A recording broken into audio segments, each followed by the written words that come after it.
Hi, everybody. I am Lynn Leatherwood. I am the president of Story Circle Network, and I'm delighted today to have Francesca Aniballi with us from outside of Rome in Italy. Francesca is going to present a webinar called Through the Maze and Out, from Fairy Tales to Stories. Francesca has a PhD in comparative literature, a master's degree in anthropology, and professional qualifications in expressive art therapies, which I think is very interesting. Expressive arts therapy, creativity, and writing. She has these qualifications. She is a published writer and creative practitioner based in Italy, who works with individuals on earth-based spiritual paths. I'm not quite sure what that is, Annabelle. and Francesca, you're going to probably have to tell me that, to develop their creativity, insight, and self-awareness. We are so happy you're here, Francesca. Thank you so much for coming. And we're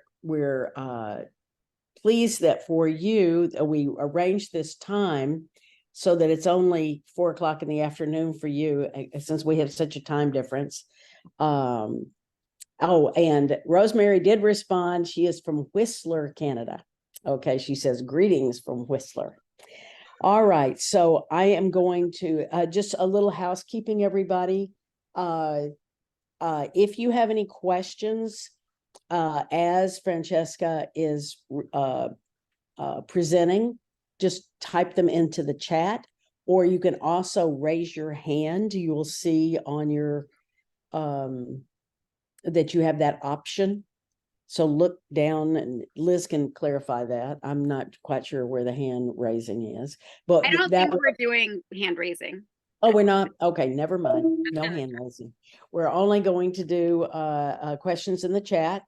There, so, but be very comfortable doing that. Okay. And we will also have a writing component at some point with this, so be sure you have writing implements available. Okay. Yeah. All right, Francesca.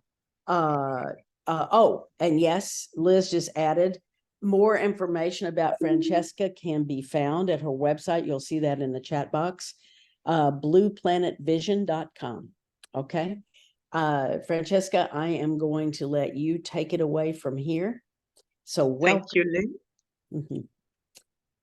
Thank you for having me. Thank you, Lynn, and thank you, Liz, and thank you all of you that came today, that are here with me from all over the world, really. So I'm very glad and honored. Thank you.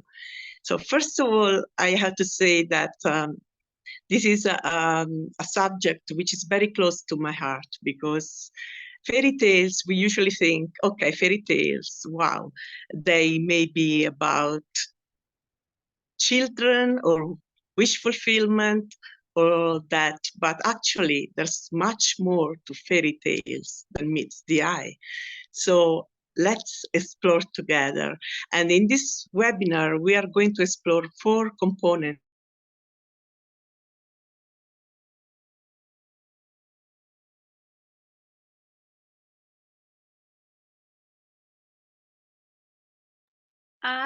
Francesca, I can't hear you.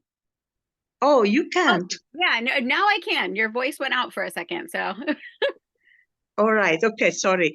I will be closer to the screen. Maybe that's the problem. I actually think it might have been my internet. So I just wanted to make sure that, but I missed the 4 components. So I'm hoping that my computer doesn't get funky here. But go ahead and shift the slide, Liz. Yeah, I will. Okay. Okay. Okay, so the 4 components we are going to look at today are, what are fairy tales? So a bit of history and definition of the fairy tale. And then we are moving on to working with a fairy tale. So we are going to read a specific tale, which I selected because it was short, so not any specifically selected tale. And then we have the structure of the fairy tale that we are going to look at together. And then we are going to mine a fairy tale. This fairy tale we are going to read together for personal material, personal gold, and for life stories, for writing life stories. So I hope you are excited, and I hope you will be really taking the best of this time together. So yes, let's move forward a little bit. Another slide. And let's start with history. So what is a fairy tale? This is a, so many people have been discussing this from so many angles, and we cannot even start to scratch the surface in a short time, but we can have some pointers. First of all, there are some famous names, of course, and I'm sure you know them. For example, Charles Perrault, the French writer who was credited as the one who wrote and who collected fairy and folk tales for the first time in France in the 1697. But actually, there's somebody who did it so before him, but I'll talk about him later. I want to say, I'm mentioning these four people here, these four authors, Charles Perrault, actually five, Brothers Grimm, and Hans Christian Andersen and Andrew Lang, because allegedly they are the most famous in the English-speaking world. So Charles Perrault was credited with collecting the first folk tales in France. The Brothers Grimm, their first collection of household tales for children, goes back to 1812, but there were 7 enlargements over the successive decades. So up until 1857, and they enlarged their collections a lot. And then we have Hans Christian Andersen, who wrote fairy tales told for children in 1835, and he emerged basically fairy tales that he wrote by himself and retellings of famous folk tales or fairy tales.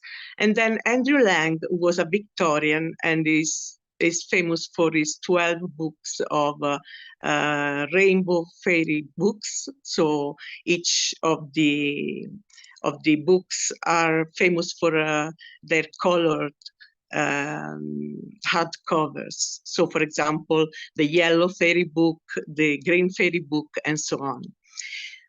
So I mentioned these 4 or 5 authors actually because of the status and their significance in the history of the tales. But I have to say that Charles Perrault and Brothers Grimm actually drew on many different sources.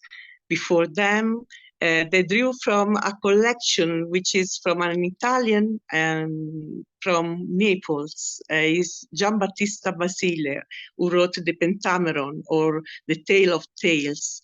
This was a collection of 50 tales told over 5 days, so 10 days per day, 10 tales per day in Neapolitan language, which is, of course, very different from Italian, even current Italian for sure, but even Italian, well, Italian as a language at that time, as a unified phenomenon, didn't exist. So it's a very hard language to understand because not only is Neapolitan, but and so it's not Italian, but it was heavily Baroque, so very elaborate. However, Charles Perrault and the Brothers Grimm, they drew from his work, his ideas, his motives, and his own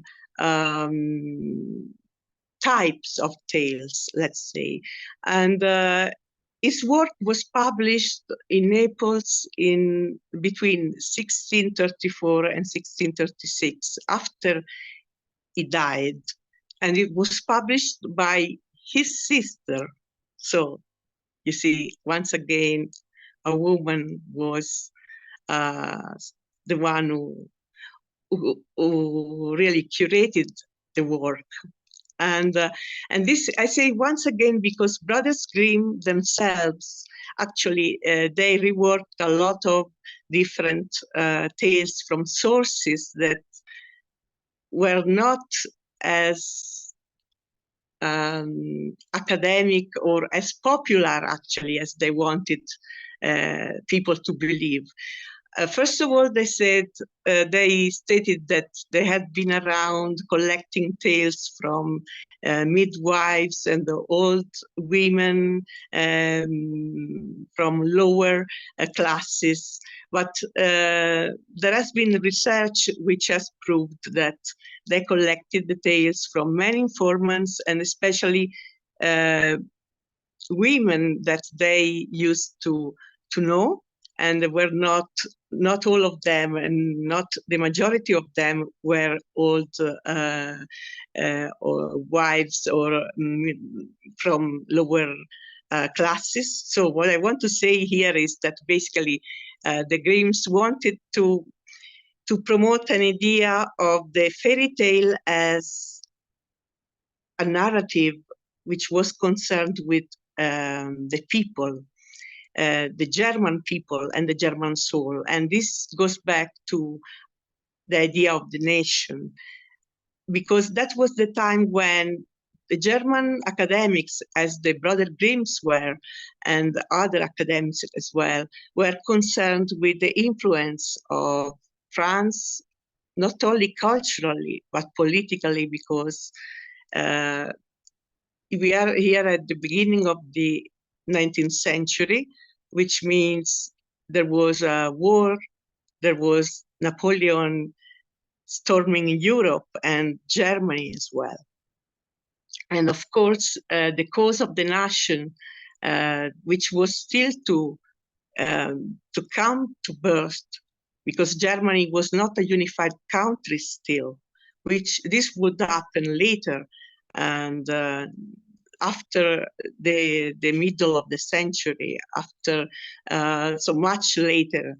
And so this means that the concern of the Brothers Grimm in presenting these tales was that they wanted to give to pay an homage to what they called the German soul, or the soul of the German people.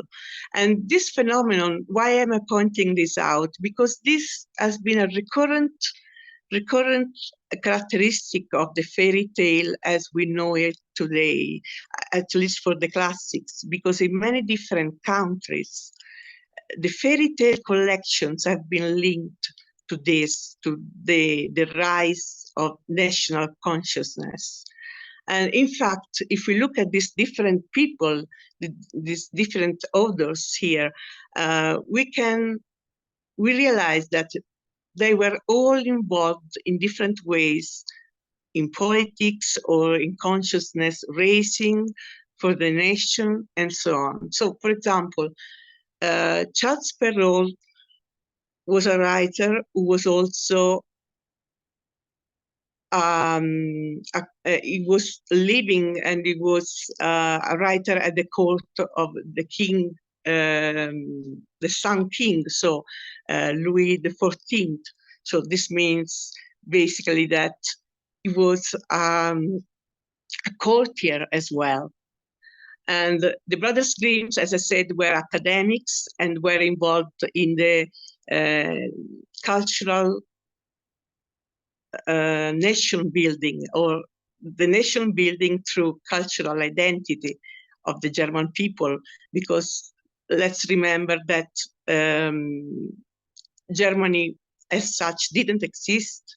It was a collection of various various territories and realms, some small, some bigger, and so on.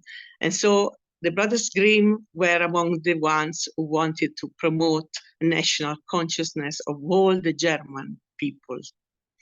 And then Hans Christian Andersen is somebody who was linked to, okay, he was a Danish author and had a very poor childhood, but later on he became famous because of his fairy tales, and he was linked to the court in Denmark as well.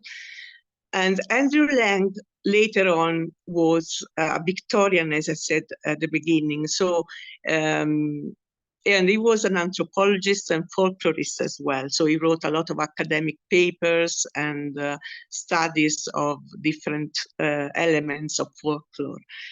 So, as you can see, there is yeah, exactly. And Giambattista Basili was the early Naples writer who collected so many tales from popular tradition. And in fact, what happened in the process of collecting the tales is that the tales, which at the beginning were oral or in some ways they were more popular, had more popular elements, became more and more reworked and became literary, more literary.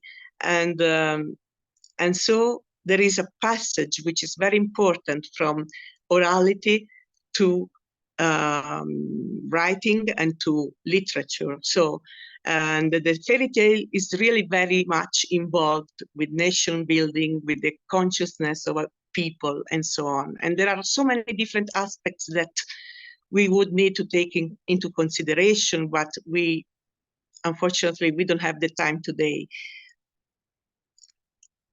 Yeah, exactly so. And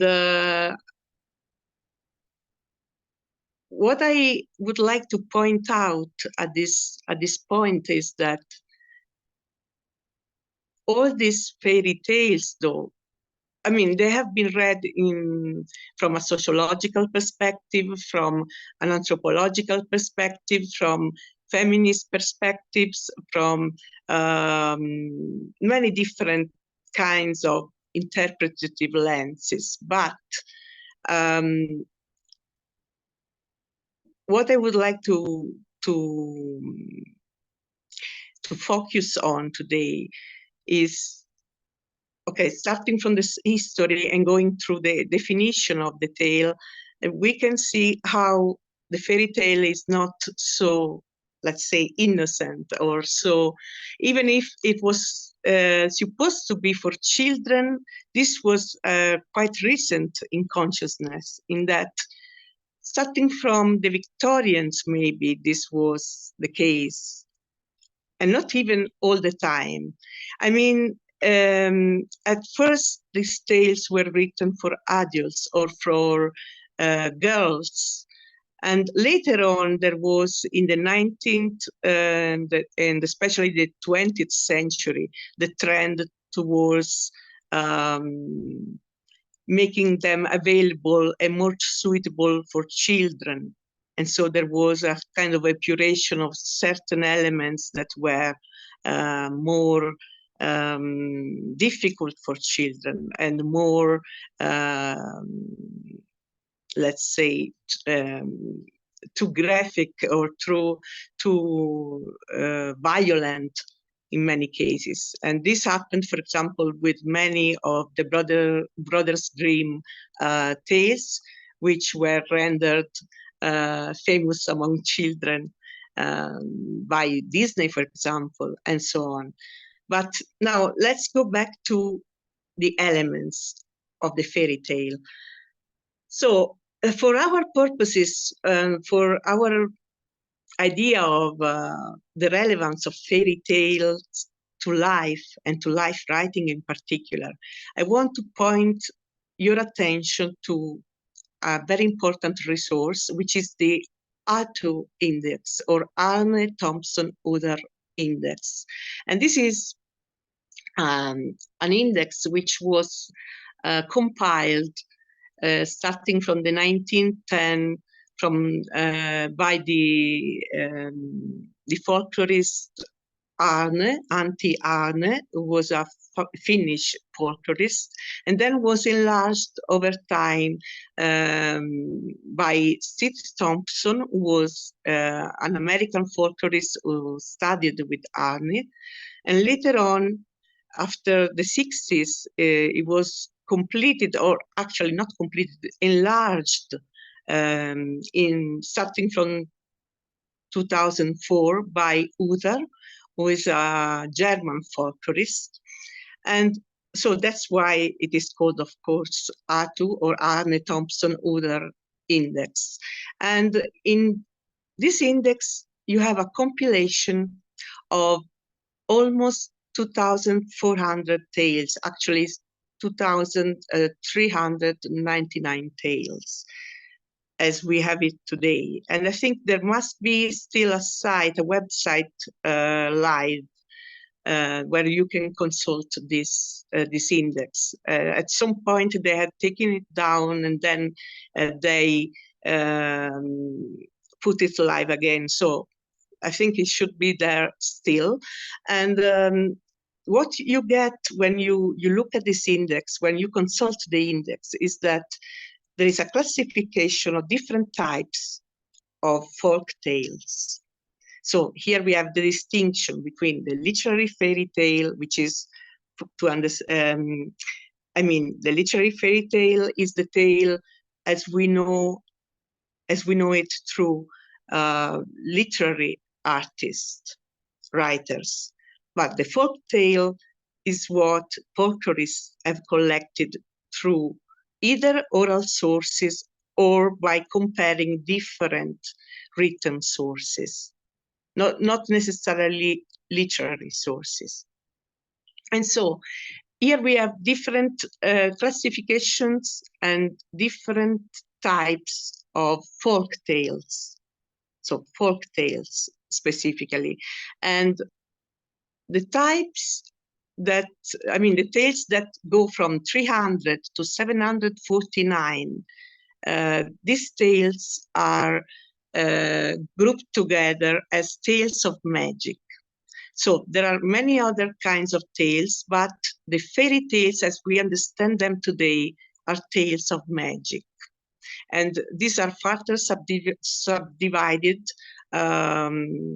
according to the supernatural element that features in the tale. So, for example, whether there are brothers turned into birds, or there are magical shoes, and so on. So we are looking specifically at tales of magic. Fairy tales as tales of magic. This is the understanding of what it is meant by fairy tale as we know it today. But I have, starting from this, I have my own definition of what a fairy tale is. And please, Liz, can you press enter? Okay, so, and this is it. The fairy tale as a symbolic narrative of personal transformation. Why do I say symbolic narratives of personal transformation? Because, of course, on the surface level, we see that there is a lot of magic happening, impossible things happening all the time in fairy tales.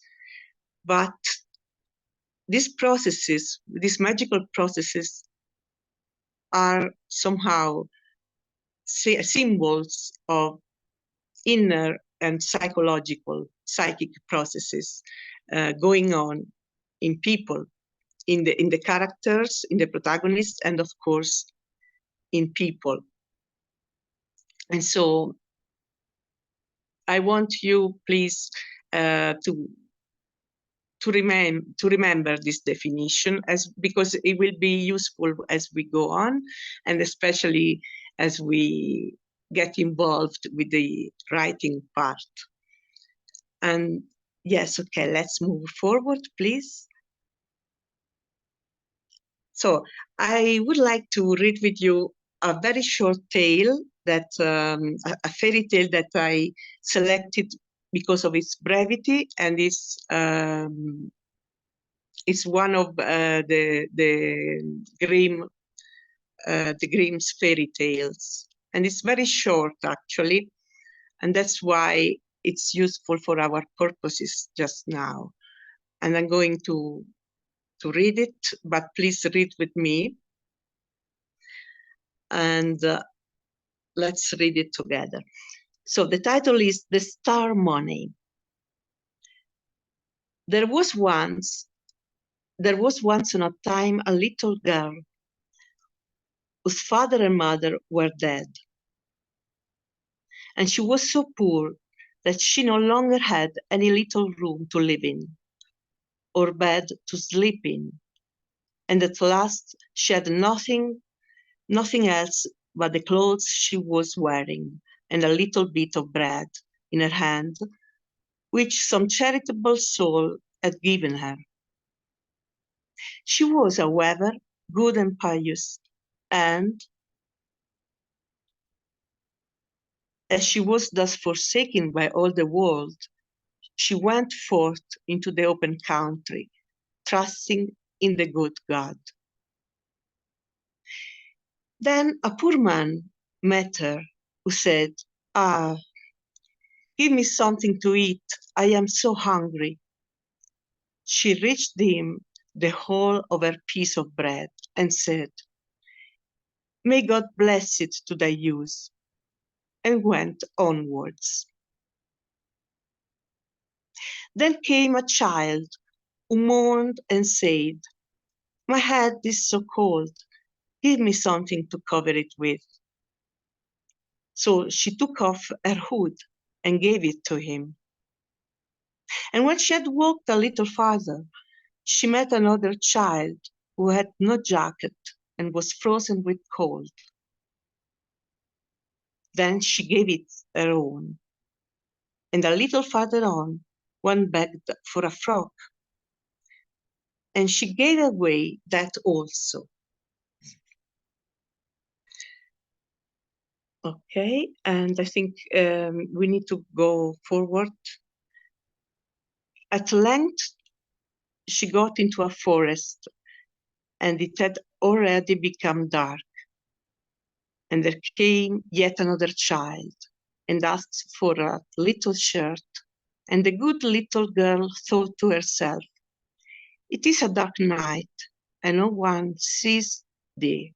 Thou canst very well give thy little shirt away," and took it off and gave away that also. And as she stood, and as she so stood, and that no one single thing left, sudden stars from heaven fell down, and there were nothing else but hard, smooth pieces of money. And although she had just given a little shirt away, she had a new one, which was of the very finest linen. Then she gathered together the money into this and was rich all the days of her life.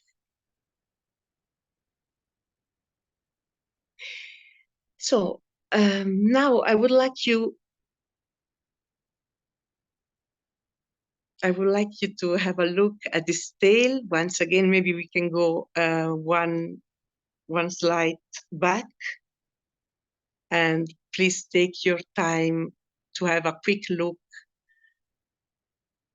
at the tale again.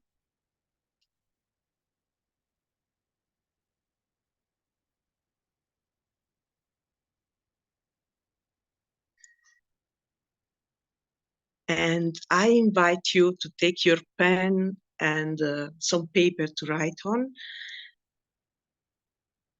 and just jot down very quickly, without overthinking it, your gut reactions to this tale. So whatever comes, whether you liked it or not, why or why not, and so on. Your gut reactions, really. Just a few sentences or a paragraph, please.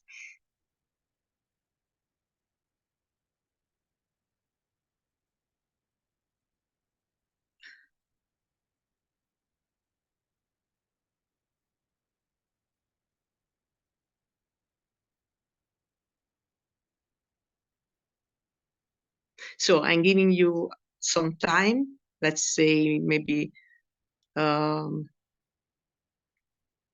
minutes maximum, okay?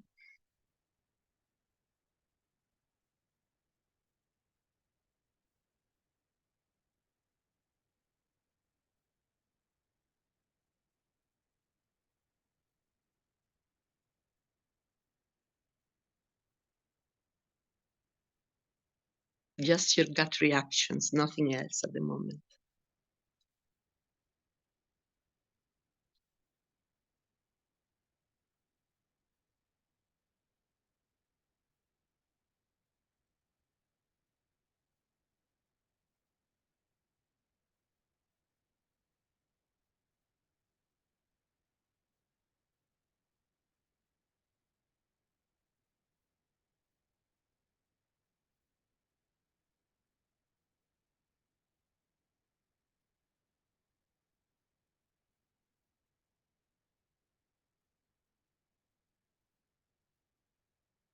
And maybe if any one of you has got any questions so far, please write them in the chat.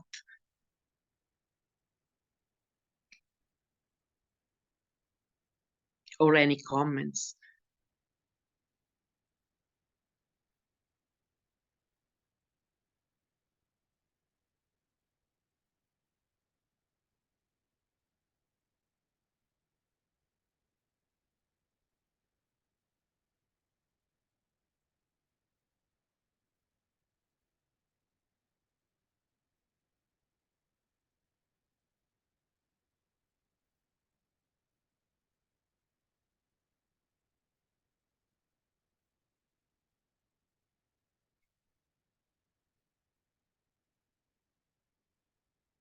Okay, I see some interesting comments here. Sexist stereotypes for women to give all. Okay, that's interesting, and we can address that later.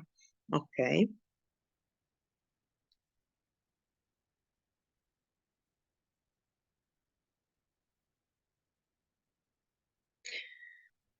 And at this time, it's very interesting. Just notice your reaction. So if you think it's sexist, if you think it's whatever you think, just jot it down, and then we'll come to that.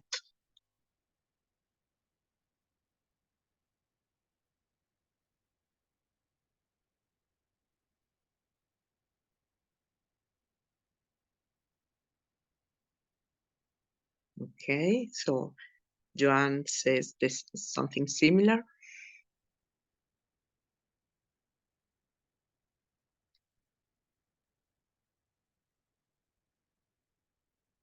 Okay, so I see that there are familiar tropes and okay, a spiritual question. This is very, very good. Kate. Taking action and independence, Joanne. Okay. Great. Right.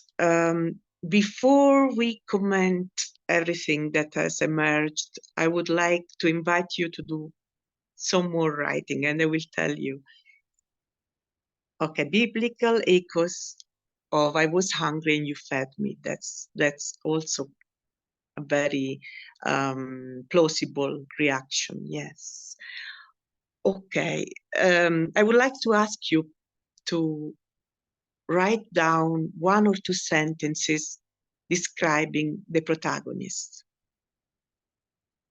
Just describing the protagonist, what you remember.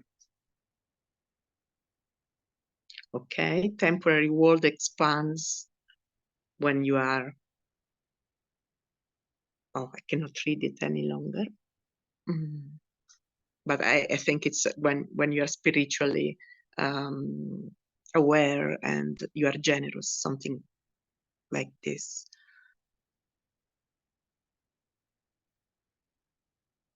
So write down 1 or 2 sentences describing what you remember about the protagonist.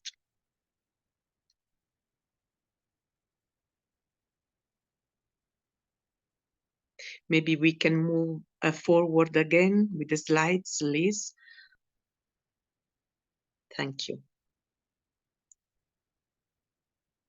Yes, there is an element of the quest. Yes.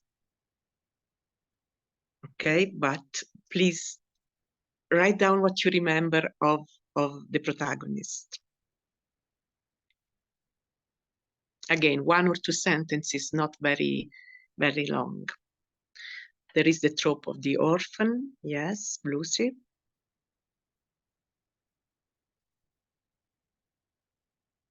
She met people who needed something from her, but not those of a generous heart, of course.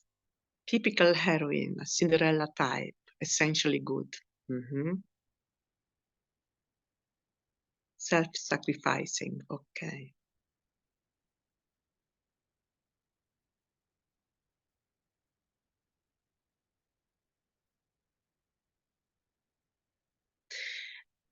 And now I ask you to write the mere bones of the plot, of the story. So basically, this happens and this happens and this happens. So 1 or 2 sentences again.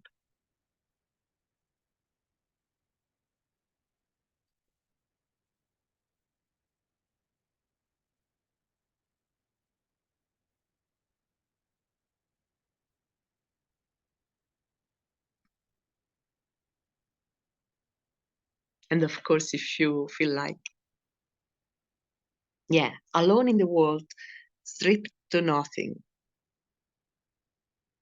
Yeah, the bones of the story, general plot, what happens?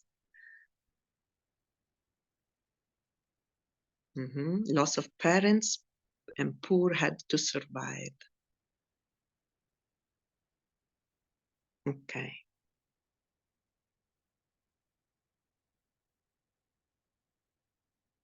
So let's keep at it for 1 minute longer, maybe. Moves out into the world, nothing for me. Oh, I don't know. I lost it.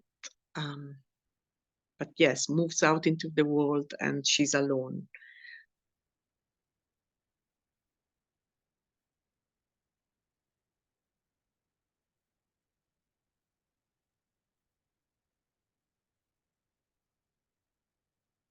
Is it a journey story also? Okay, that's a good question, Lucy. Okay. Extreme loss to reach utter loss that reveals the essence of spirit, a symbolic death. Yes. And lastly, I would like to ask you to write down a sentence about what is, in your view, the main lesson of this story.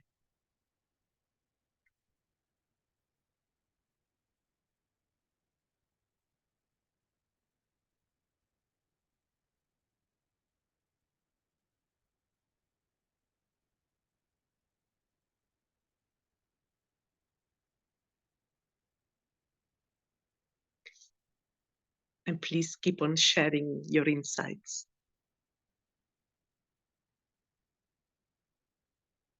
So 1 sentence about the main lesson of the story, in your view.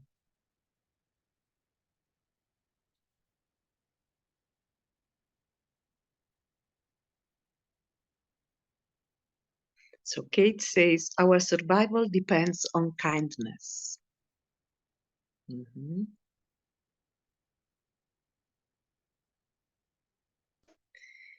If you give all, you'll be rewarded. Real riches like generosity and compassion can be held in your hand. Wow. Virtue is rewarded.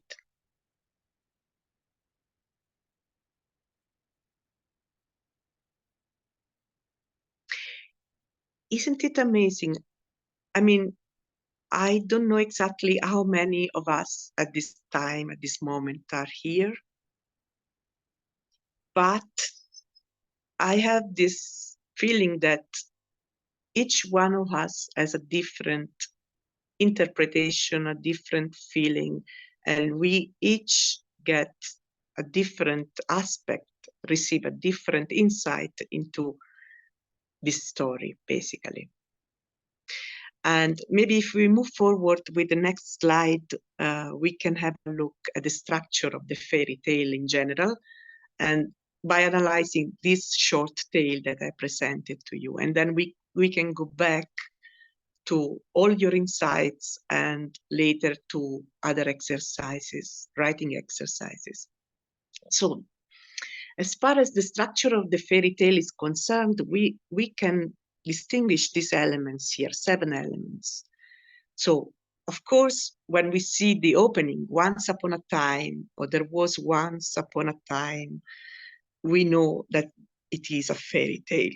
So this is a genre, the introduction of genre. And it's remarkable because what does this once upon a time do to the narrative? I invite you to write your suggestions in the chat. What do you think once upon a time does to the narrative? Why do we need this once upon a time at all?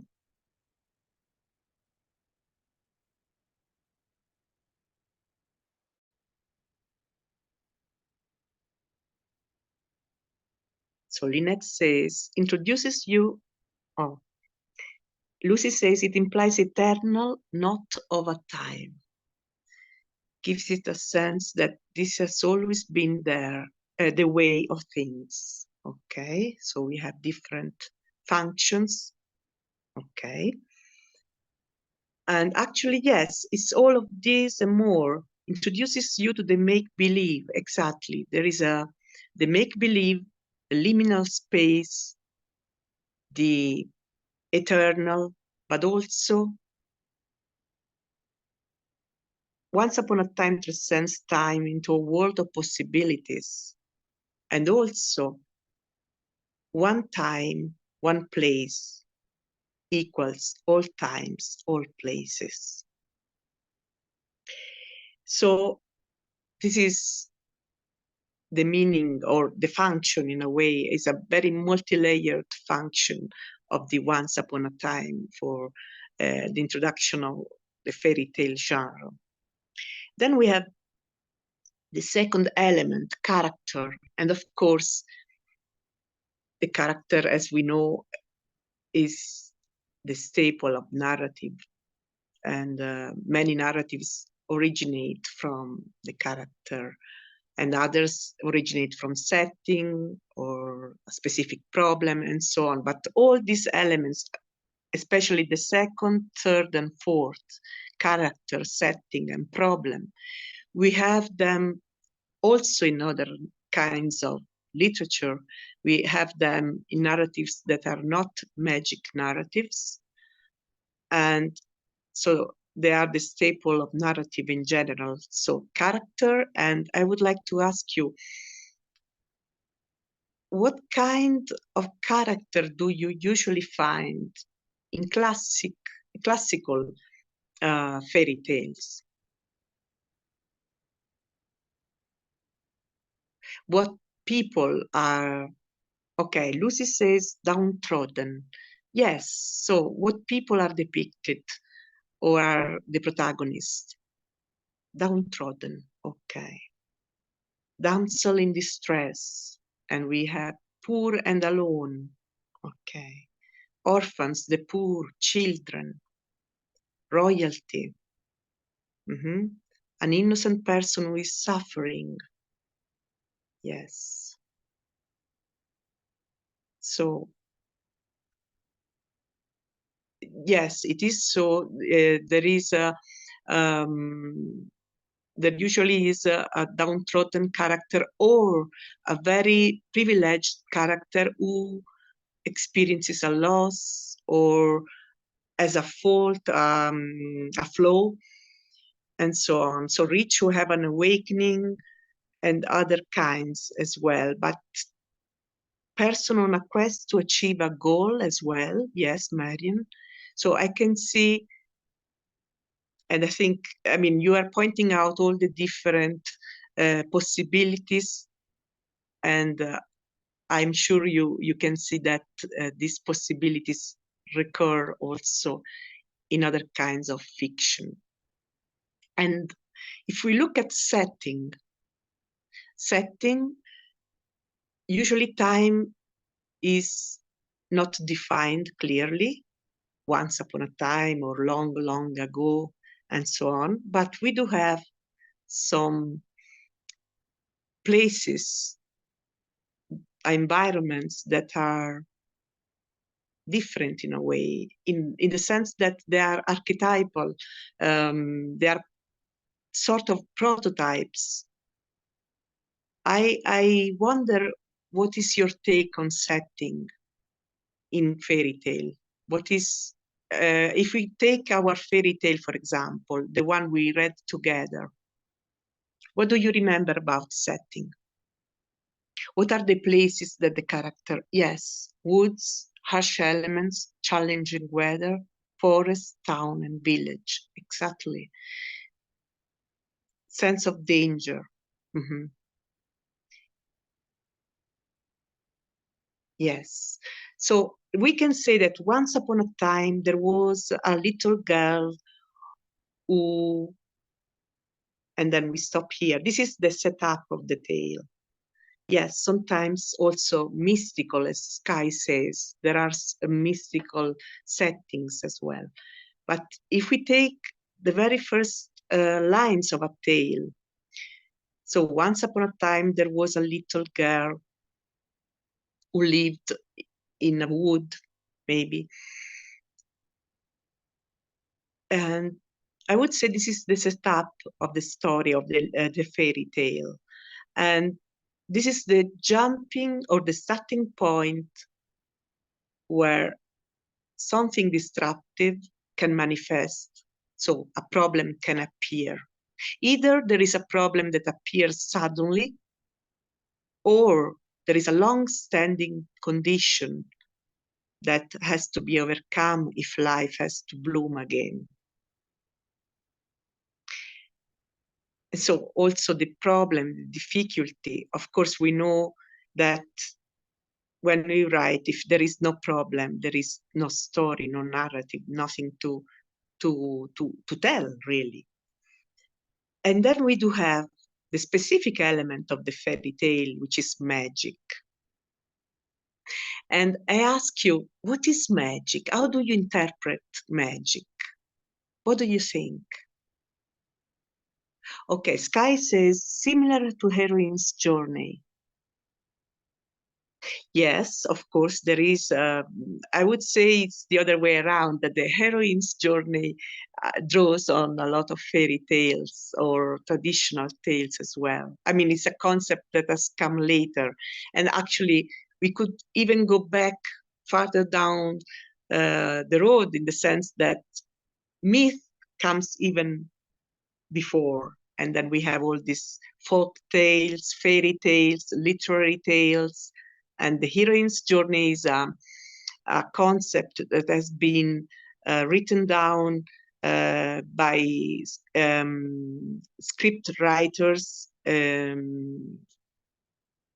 Yes, exactly for to synthesize the hero or the heroine's journey for films and also for novels. So yes, magic, Lynette says that it can be as simple as events.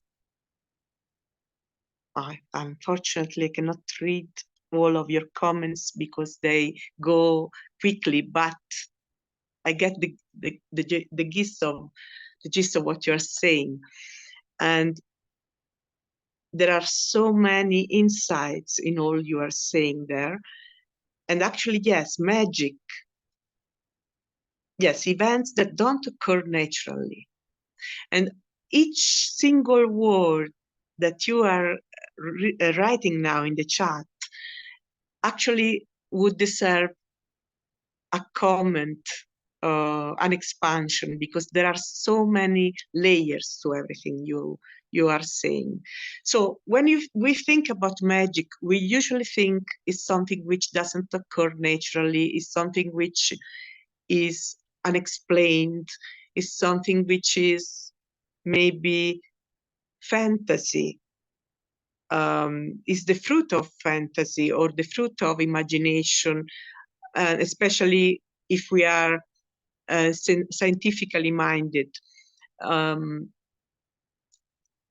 But actually, and the same goes for all the other layers that emerged before, when you were saying things like, there are so many stereotypes, there is sexism, and it's true, there are. But at the same time, yeah, if we get all of these elements and we see them as like at the surface level of society. So fairy tales, I would say, they are like a mirror, or a deforming mirror of social conditions, but also something deeper than social conditions. So yes, there are these elements that you all recognize, that you all pointed out, but also something which goes into the psyche of the individual. And that's why magic, actually, if you listen to the occultists, famous occultists of all times, magic is a change of consciousness to bring about something you would like to happen. But it all starts this is, I think, something along these lines is told by Dion Fortune, who was a very important occultist of the beginning of the 20th century in England and beyond the beginning. So in the 20th century, there was this famous occultist, and she was at the center of the revival of some of the occult ideas. And she said, yes, I can write her name, or I can spell it. It's Dion Fortune, like, let's see, maybe Liz, can you write for me in the chat? And it's Dion, D-I-O-N, Fortune, like destiny, fate, fortune. Yes, Dion Fortune. Okay. And she has a very interesting definition of magic. So if you are interested, look it up, because it's something which goes beyond the glittering and the surface perception of magic as something either for children or for shows and trickery and all that, or even something which actually involves a lot of inner work and a lot of inner work and a lot of self-discipline, and going through many processes, inner processes, which are brought about through, sometimes and more often than not, actually, through external events. And how you face these external events has an impact on your inner process and on your inner evolution. And this is what Dion Fortune, but also other occultists, meant as the foundation of magic. So in fairy tales, this is why I said before, I think fairy tales are symbolic narratives of inner or personal transformation. That's what I meant. Once you get clear on the definition of magic, okay, yes, of course, folklore is classified all the motifs, all the tropes, all the symbols, all the images, the metaphors, and they just compiled this index and said, okay, here there are tales with the glass slipper, Here there are tales with the magical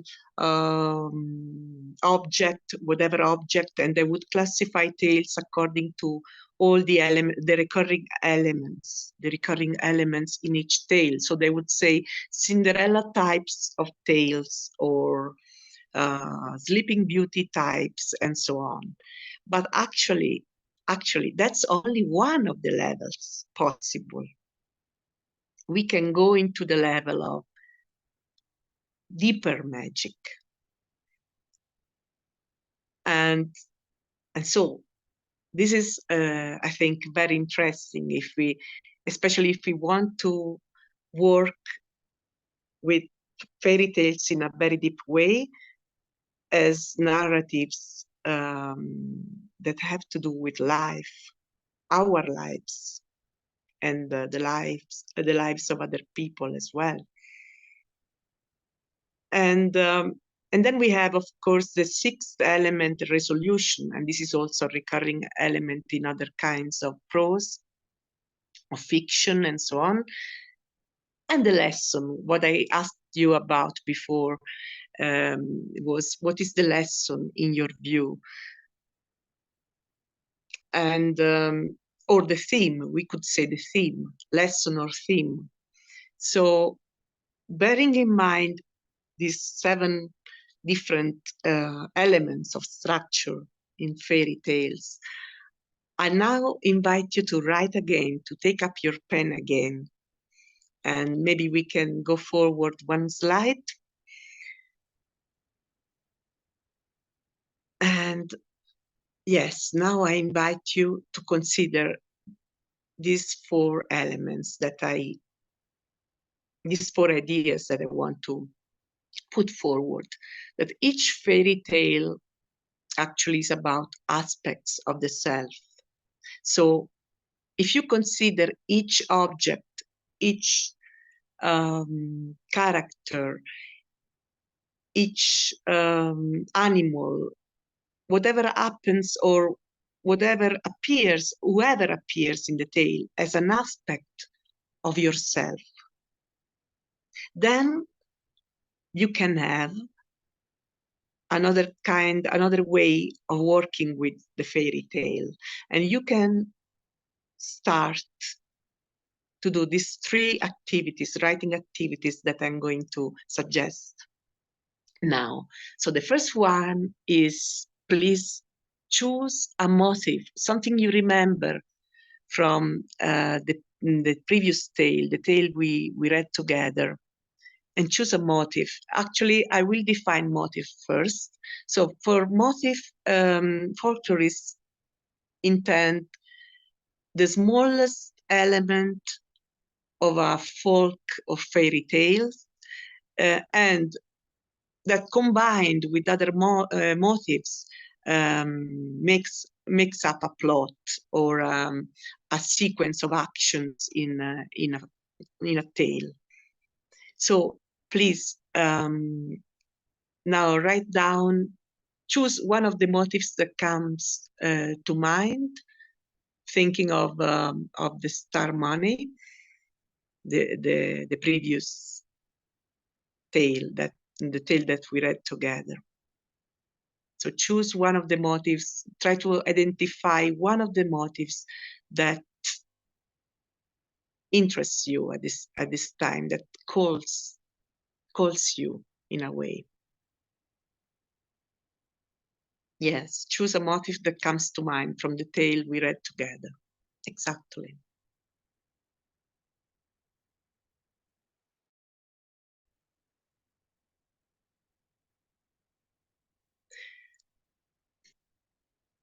So once you have this motive,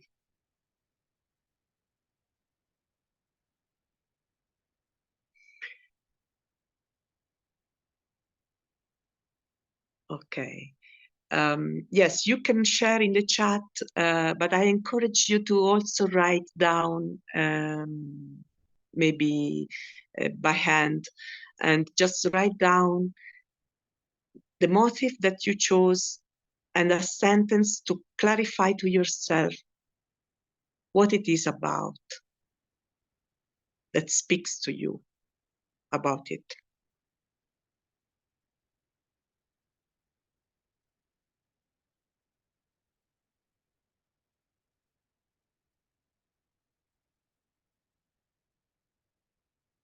So take your time with this. Again, maybe a couple of minutes.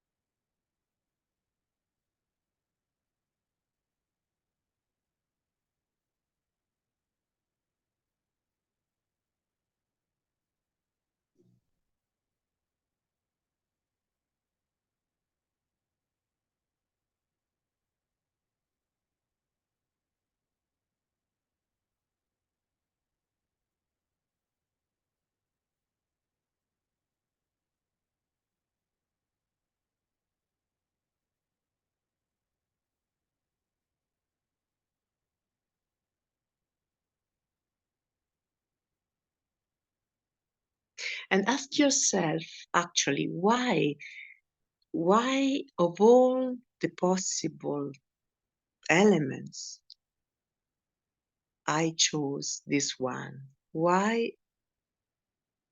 am I struck by this specific motive, this specific image? So maybe, yes, write this down as well. Why of all the possible elements did I choose this one? Why am I struck by this?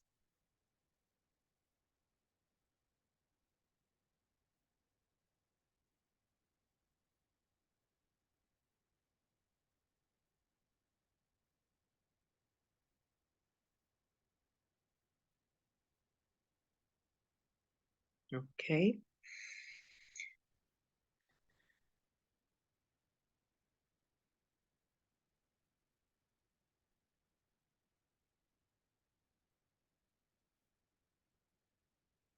I saw a long comment, but I couldn't read it. Maybe you can split it down in smaller chunks so that I will be able to read and respond.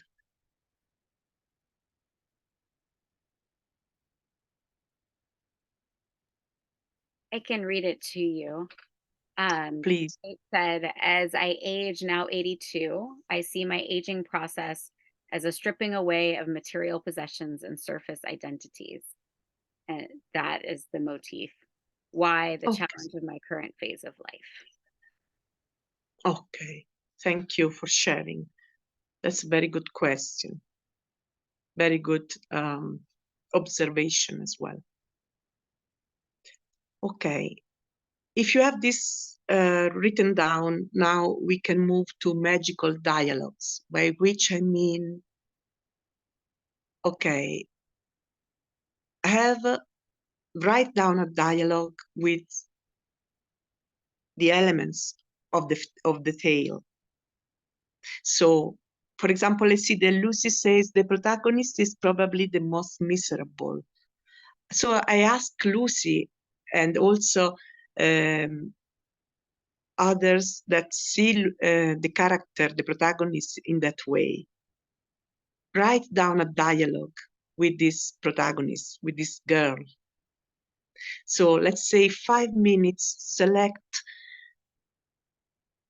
2 to 3 different elements of the story. Maybe the protagonist, the shirt, or another element. I don't want to tell you the elements. I want you to select your own. That's why I'm not, I don't want to impose on you. So just remember the elements that come to you, that you select the elements that you remember and write a dialogue. Let's say write 3 dialogues, with each of these elements. Let them speak to you. Ask questions and let them speak back, answer back to you. See what emerges. So write down a dialogue with this protagonist. Select 2, 3 different elements of the story, for example. ask questions and wait for the answer and write it down. So do this with 2 or 3 different elements, whether it's characters, objects, animals, setting, and so on. And let's say 5 minutes or a bit longer, maybe you will need some time. Yes, it's your dialogue with the element, exactly. So you ask questions to the element and the element answers back to you. And repeat with other 2 elements at least. I think you will need at least, let's say, 7 minutes for this exercise. So at a quarter, I will interrupt you. 1:15.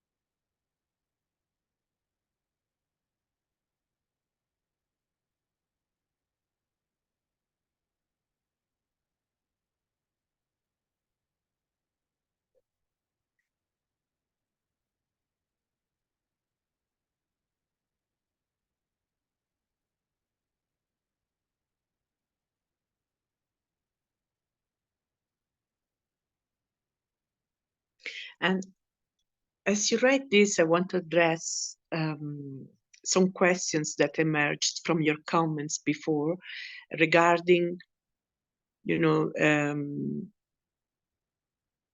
Christian morality or religious morality or elements from religion, sexism. And yes, I just would like to say that all these elements are there. It's not that they are not there, but they're not the whole story. I mean, they are, as I said before, one aspect, and the aspect that reflects more directly the times of the writers and also the times of the commentors who expanded on them. So I would say, and I don't mean this in a bad way, but it's the surface level of the story because it reflects life as it is, or as it was actually at those times, or as it was meant to be in the minds of the writers, commentators, academics, society at large. So let's say life as it was in the system. So the fairy tale does 2 very important things here. One is that it reflects like a mirror certain values, social values, cultural values that were and are ingrained at some level in our societies around the world. At another level, the fairy tale goes into magic. And by magic, as I said before, we don't mean the glittery and the effects and special effects and all that.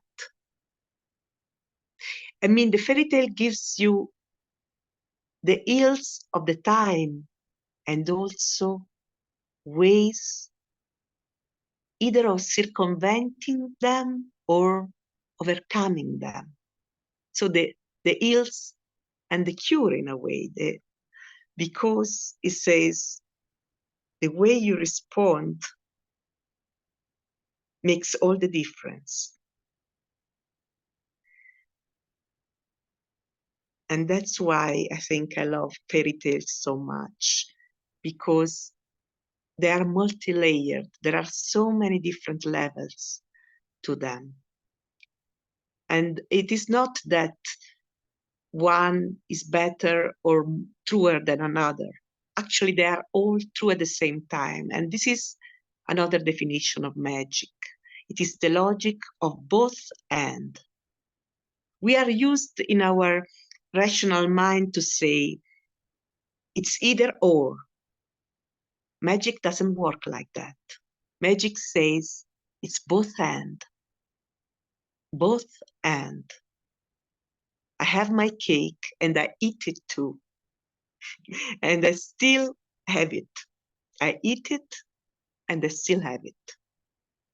This is the logic of magic.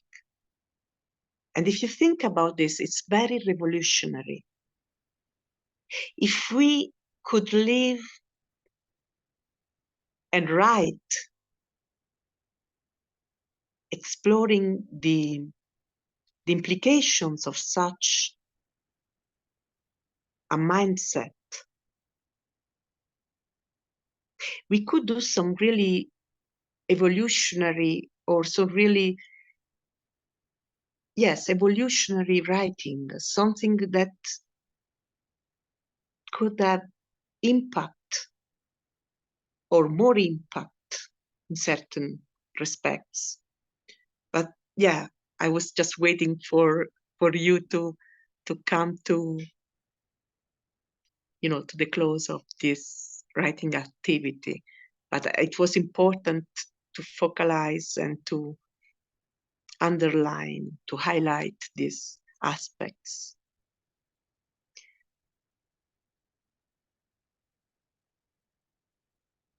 So if you have the so you now have the motive that you chose, you gave yourself the answer about why you were struck by it, and you have some dialogues with 2 or 3 characters, objects, or animals, and so on. Maybe some of you feels like sharing in the chat what characters you chose, you selected, or what elements, please.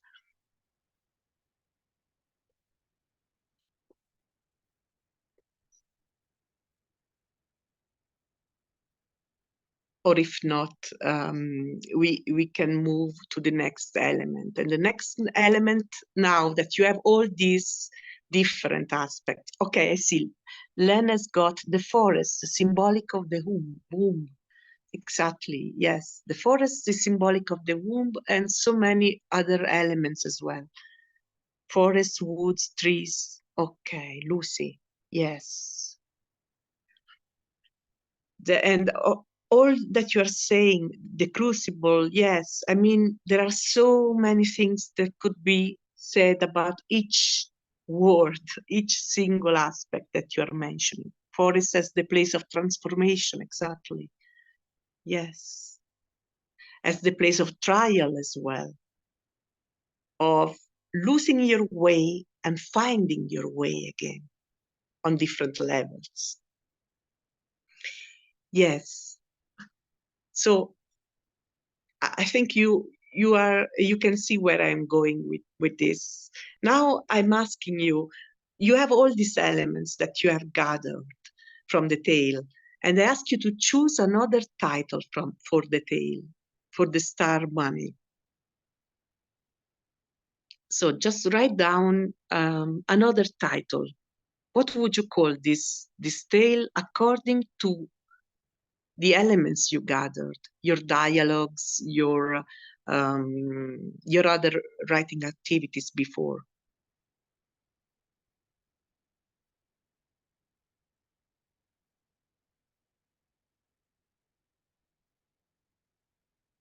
So just maybe 1 or 2 minutes to write down a title. And maybe share them in the chat as well so that we can interact.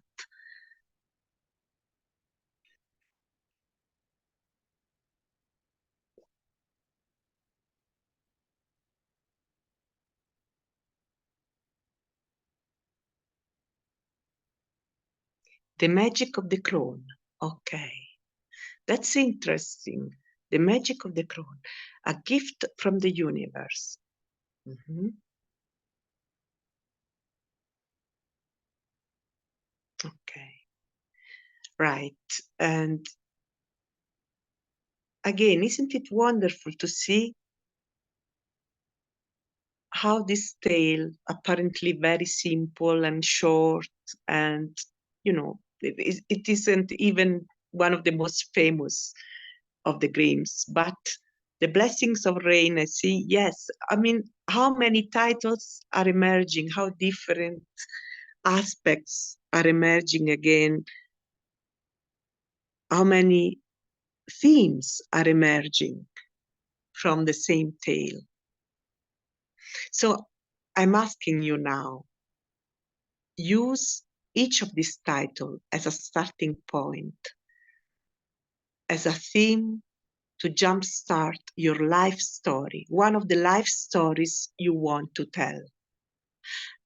And I see that we have very short time left, but I want to tell you just a few, I'll give you just a few hints here. Each and every aspect that we have seen together can be amplified. Each and every, that from the same tale, you can extract different life stories each and every time. So you can read this tale maybe in 2 weeks, 3 weeks, 1 year, and so on. And there will be another element, other elements, other aspects speaking to you. And if you go through this process again, you will jumpstart another life story of yours. You won't need necessarily to put in magic, so to speak, but you will know. You will know what it is and how it works in narrative and in life as well. The Reward of Stars. I love this one, Lynette. The Reward of Stars. Yes, you can use this title either as the theme, which can guide you in the life story writing, or as a title in itself. Title that you translate, that you use for the life story itself. You can try both ways and see the magic happen again and again.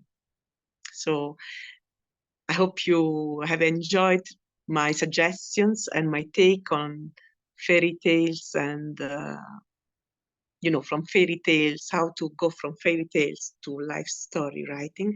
And especially I hope that I managed to convey how fairy tales really are relevant for writers who want to write about their lives.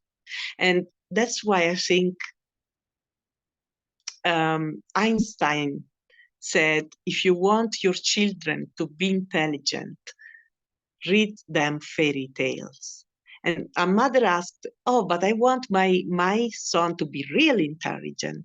And he said, then let him read even more fairy tales.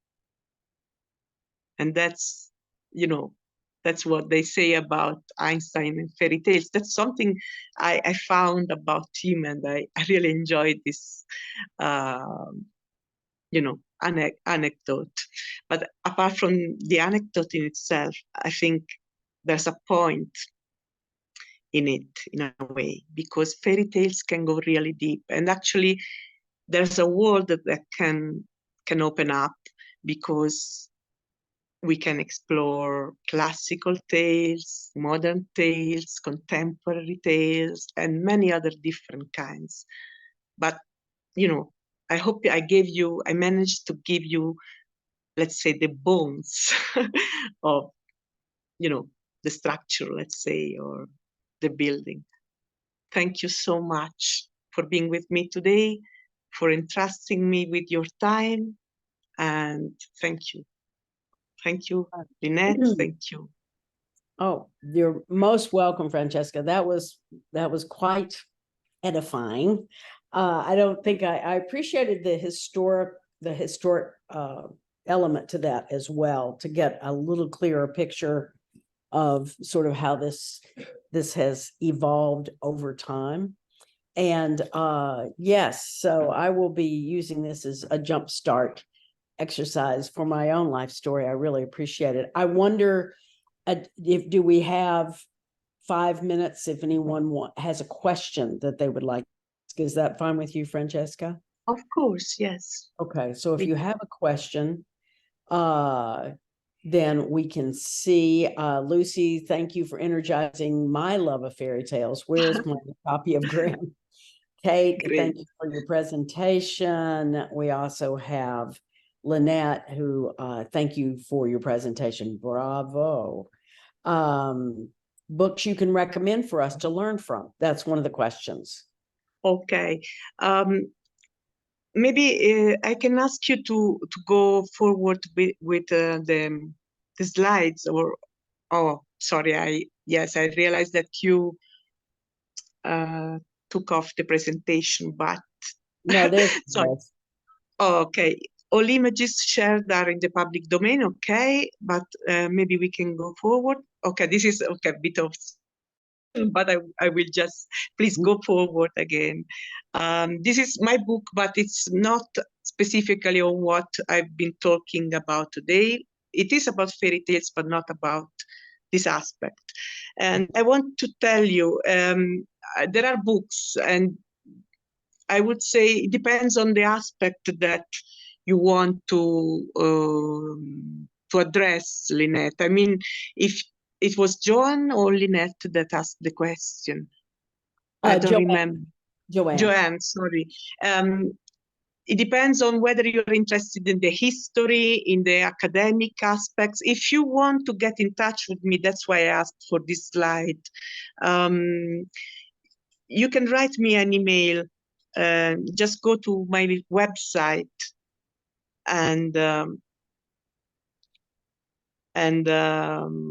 okay, history analysis. Okay, yes. So I would say, yes, just drop me an email. And if you go to blueplanetvision.com, there is a form where you can contact me. And if you write your name and just say, I would like a bibliography about this and this, I will send it to you and make sure that you have it. And again, if you, yes, blueplanetvision.com. And if you want to keep in touch with me, that's the place where you can find me. And there's also Blue Planet Vision News, that is my newsletter.